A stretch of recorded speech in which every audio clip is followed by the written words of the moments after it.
$250 million in assets. We are still capital raising, so if you would like to invest, let us know. We invest specifically in balance sheet light financial services across Africa and South Asia, with a balance more skewed towards Africa simply because the opportunity set is just larger there today, and also there has been a level of price inflation in South Asia. But the complementarity between the two regions is really strong. We have a very large operating network. Urian will tell you a little bit more about that.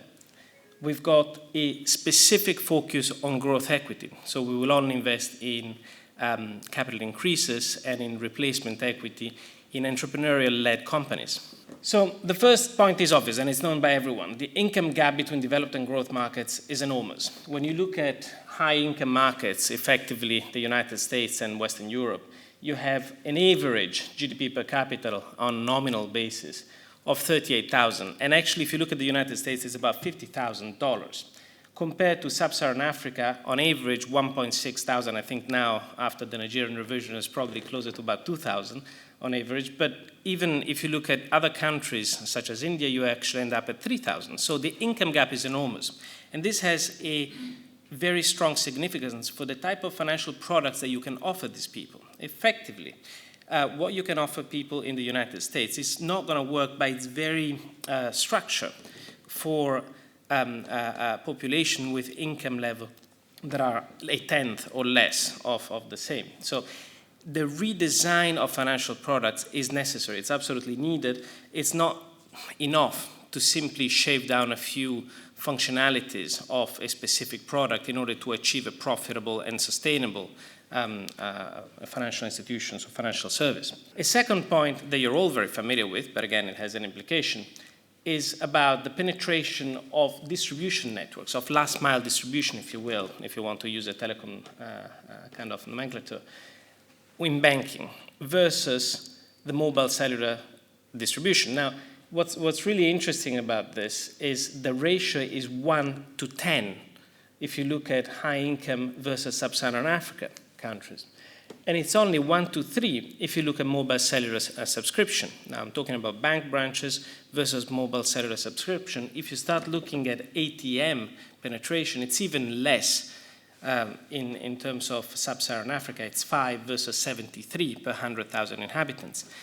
Again, the implication is that you're not going to go out and rebuild that infrastructure. It's too late. It has been built in the West in the past 50 years. It is too expensive to do it. And in fact, I'll quote an interesting statistic here. If you look at what reasons the population, especially the unbanked population, gives for not having bank accounts in Sub-Saharan Africa, this was on the Global Findex survey of the World Bank, over 2/3 of the population quotes a bank account as being too expensive or being a luxury good for them.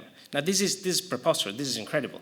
It cannot be too expensive because clearly the majority of the cost structure of providing such a simple product as a bank account ought to be variable and not fixed. So how can it be too expensive?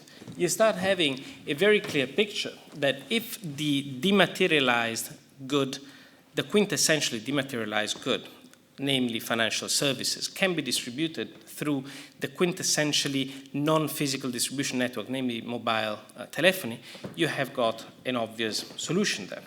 And in fact, I'll just tell you that the obvious conclusion from what we're seeing here in both, in both respects, from on one side the income distribution gap and the other side the call it last mile distribution network, is that financial innovation increasingly is coming out of those specific markets. And what markets are we talking about now? Everyone knows Kenya, everyone knows the M-Pesa examples. Fewer people perhaps know AFB as an example of micro finance in general. Actually, it's micro-lending and micro-insurance, BIMA, that many of us know about. These are all new models, and we will talk a little bit more about the models that have come out of these markets out of necessity rather than purely out of innovation. And as a result, you have a combination of these two factors bringing phenomenal new products that are going out. Now, this is also brought about by enablers. Technology is a typical enabler. We will show you how the cost of technology as a barrier to entry has decreased massively over the past 10 years, making it possible to provide exactly the same services as you could through the mobile delivery channel rather than having a need for a physical channel. And this is not just true in high growth markets, this is also true in, call it, Western markets. I was reading a statistics about the UK where up until 10 years ago, the average consumer would go to a bank branch 25 times a year. This year, that statistic has gone down to 1 time per year. So hence, the closures that we have seen in recent times of bank branches. In fact, if you want, you're having a reverse path in terms of distribution channels in developed markets versus growth markets. I was referring to the income gap on one side and the distribution and infrastructure gap on the other side, and how this brings to the development of new business models. A final differentiation that I want to make is often we think of technology as a novelty. Technology, as I said earlier on, is by now just an enabler. The real novelty is new business models, and that's what we're focusing on. These are some of the numbers that you already know. The key one, as far as I'm concerned, is what I mentioned, namely that 90% of the 2.5 billion of unbanked population in the world being focused in these markets. And the fact, of course, that middle-class spending by 2030 in growth markets will contribute more than 60% of global consumer spending. This will be more than double in approximately 15 years. And as you can obviously understand, the robustness of the formal financial system is necessary in order to enable this growth of consumer spending. And this is an essential component of the consumer growth stories throughout high growth markets. So it's not going to happen unless the network, the infrastructure that we're building is actually there. And we think all of the innovation that we're seeing is actually bringing us to that. What are the enablers? The enablers are, as I mentioned, in some cases, the income gap, in some cases, the distribution gap, but those are really situational elements. The enablers are technology becoming cheaper and making barriers to entry lower. Financial inclusion, there has been an extremely strong drive, both governmental and non-governmental from NGOs, policy drive towards financial inclusion. And remember my point about it being morally, well, at least in my opinion, morally obligatory, but on the other side also a very sound business proposition. Government initiatives and regulatory initiatives. Regulations in many of the countries, especially in West Africa, East Africa, and South Asia, are significantly more advanced for agency banking, correspondent banking, than they are in large parts of the Western world. And again, this is no accident. Ultimately, regulation has driven, but has also been driven by the emergence of new business models. The M-Pesa point is an obvious one. Again, the model was born before the regulation, and eventually regulation followed and was applied in several other markets. And finally, changing consumer behavior. And this is not something to be underestimated. The consumer is expecting more. There is an awareness in literally global high growth markets from consumers to expect full financial services being provided to them and a readiness to take them on. As I said earlier on about the Global Findex survey, there are several other reasons why people have not enrolled in bank accounts, and one of them is they don't work for me. So there is an awareness of what works for the consumer. Look, the whole concept of reverse innovation, I'll just flick to the next slide, is basically an innovation that's really created in a frontier market or a growth market and then spreads back to the developed markets.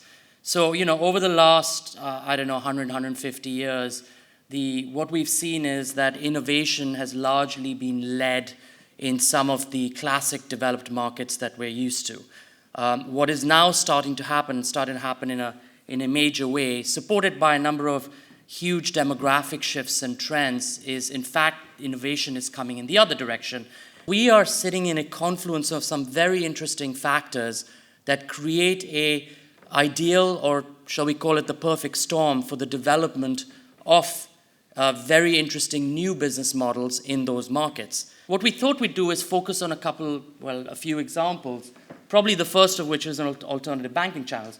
Now, all of us probably believe that alternative banking channels as a concept originated in a developed market. That is absolutely untrue.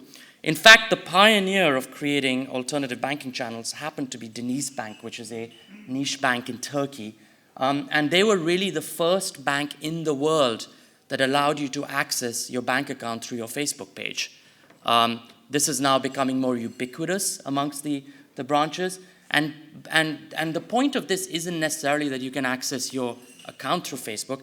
It's the fact that they recognized the spread and the importance of social media as a core channel of accessing services and bringing services, banking services, to people in those markets.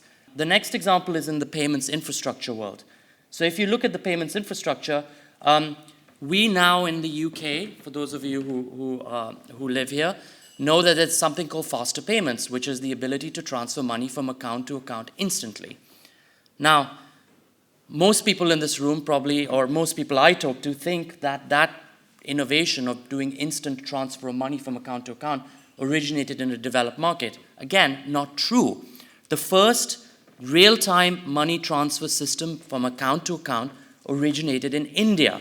It was created by the NPCI, which is a group of banks that got together in 2008 and collaboratively developed what is IMPS, which is Immediate Payment System. And in 2010, launched a ability to move money from an account to account through your mobile phone, originated through your mobile phone. Microfinance, if we look at microfinance, and Matteo mentioned the example of Grameen Bank, so those of you who don't know, Grameen Bank was created in Bangladesh a number of years ago. Muhammad Yunus, who founded Grameen Bank, has won the Nobel Peace Prize for the work he's done there. And what Grameen Bank did was basically created a completely new way of dispersing money to people in smaller chunks, using different distribution, and ultimately proving that that model can be superior to the traditional bank model by having significantly lower NPLs.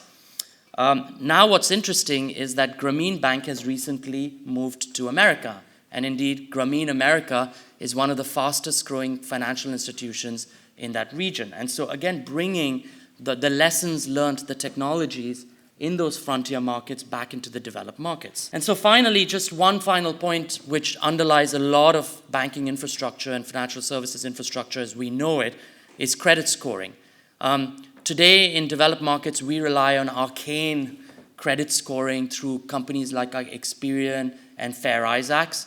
Those your typical credit score lags reality by weeks, months, sometimes years. So really, it's not real time. But what's interesting is you are now seeing companies like InVenture, which exist in, and InVenture is actually across both the South Asian markets and the African markets, which integrate very significant demographic and behavioral factors to get real-time instant credit worthiness analysis. So really allows individuals who are typically outside the system in the parlance of developed markets to gain access to finance through the development of a robust system of measuring it. And so a lot of discussions that are going on in the global marketplace now are about how do you take a credit rating system or a credit system that is really built 100 years ago, 50 years ago through manual processes into a purely digital world. And a lot of the inspiration and technology is actually coming from companies like InVenture into the developed markets.